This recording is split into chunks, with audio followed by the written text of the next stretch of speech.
life, our time here is very short. We have to make best use of it. Don't ask people to serve us. We have to ask, how can we serve people? Yes, all the time, and you never go wrong. What do we need that people have to serve us? We don't need anything. Huh? We have enough clothes, enough food, and that's all. And the rest of the time we have to develop ourselves spiritually. And then we have to use our spare times to serve the world, both inside and outside. Inside we use our wisdom, our good vibration, our virtues to bless the people and the environment. Outside we use our time, our physical fitness, our cleverness, our talent to help wherever and whenever we can. If we do this wholeheartedly, we always feel fulfilled, satisfied, and we will never ask for anything. And we feel always enough. If we keep demanding people to serve us, we will be always in misery, always disappointed, always have trouble.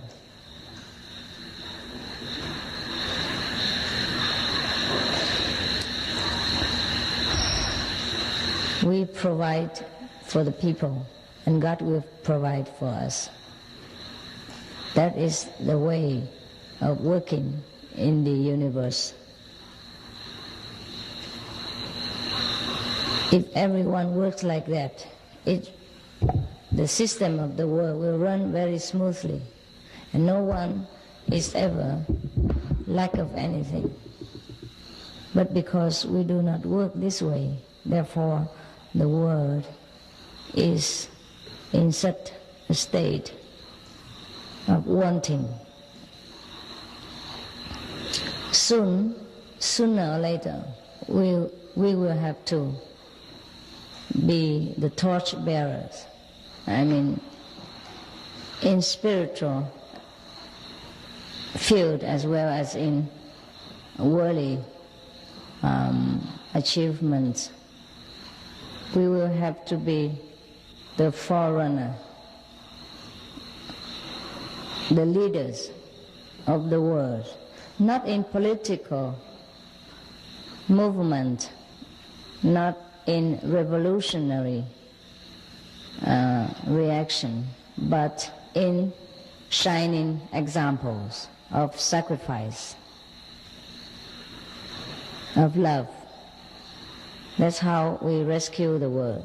That's how we lead the world into new age, into new spirit of serving and loving each other.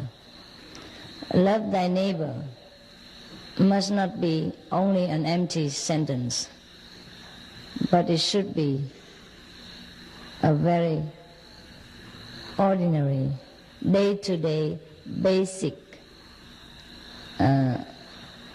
ordinary way of life. We have to love the neighbor until we do not know that we have even love, that we do things in love, just like we wash our hands, just like we feed ourselves. It's very normal, very ordinary, that no one even need to praise us. And if people praise us, we would feel a kind of strange. Why? Why should I be praised for washing my own hands or feeding my own mouth, for example? Yes, that is the true way of love your neighbor. Until then, We just practice. We are just in apprenticeship of loving the neighbor, but we not truly have that love. We do not truly understand. Soon, many of you, most of you, or all of you, have to be the leaders of your environment, leading mankind into a new way of thinking, new way of living. We have to show a shining example of sacrifice and true love. So, regardless of all your small obstacles in your meditation practice or in your daily dealing with the world, regardless of your mood, of your frustration, of your personal emotion and anger, fear, sorrow, we have to move on with the greater ideal, with a better, a nobler goal. We have to keep this noble goal in mind and forget about the small thorns and the small pebbles and stones along the road. We have to wear big shoes, big boots, and walk on all the thorns. These big boots of protection is our determination to be noble, to serve in face of difficulties and frustration, in face of test of courage and faith. We must be greater than we imagine we could be. We must be better than what we expect our neighbor to be. We must sacrifice more than we can demand from our neighbors or our close people, our associates. Only in this way we can show others how to be noble, how to sacrifice, how to love.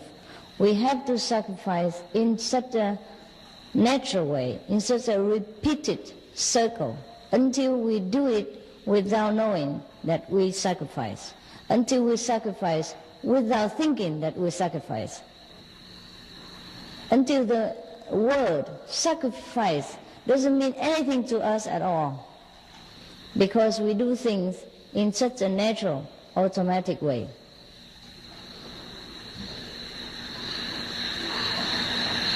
Only in such a vision of the world can we become one of the leading planet in this universe. Only in such a vision that we do not need to go to nirvana. We should keep this vision in mind and make our world a paradise with positive energy and agreement between thousands, hundreds of thousands of us. We can make it. And it's not, I'm talking to you today in a dream or in such a leisurely vision, but we will do it. We will do it as much as our capacity allows, as much as our time on earth allows. As long as we live, we must dedicate our whole to the goodness, to the progress of mankind, of the whole world, of the whole universe. Our vision must be so large, larger than life, must be so noble that we have nothing else to lose. We fear nothing in such greatness of a vision. every obstacle becomes so small. Every personal inconvenience becomes so meaningless in such a vision.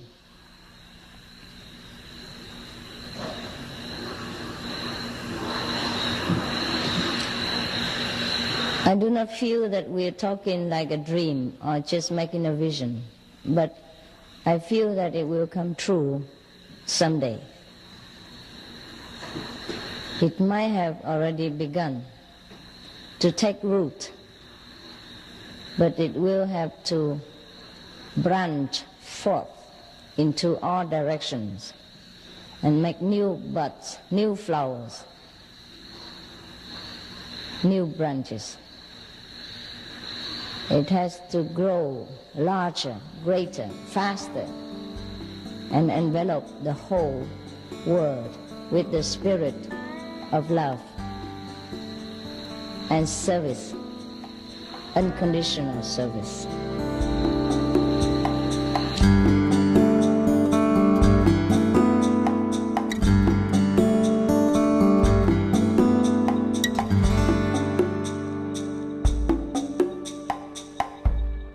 Enough food, and that's all.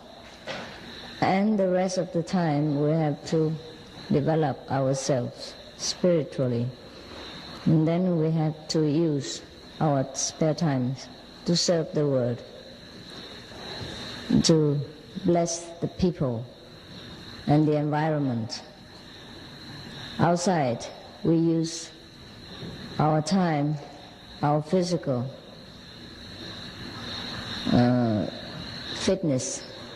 Our life, our time here is very short. We have to make best use of it. Don't ask people to serve us. We have to ask, how can we serve people? Yes, all the time, and you never go wrong. What do we need that people have to serve us? We don't need anything. Huh? We have enough clothes, both inside and outside. Inside, we use our wisdom, our good vibration, our virtues,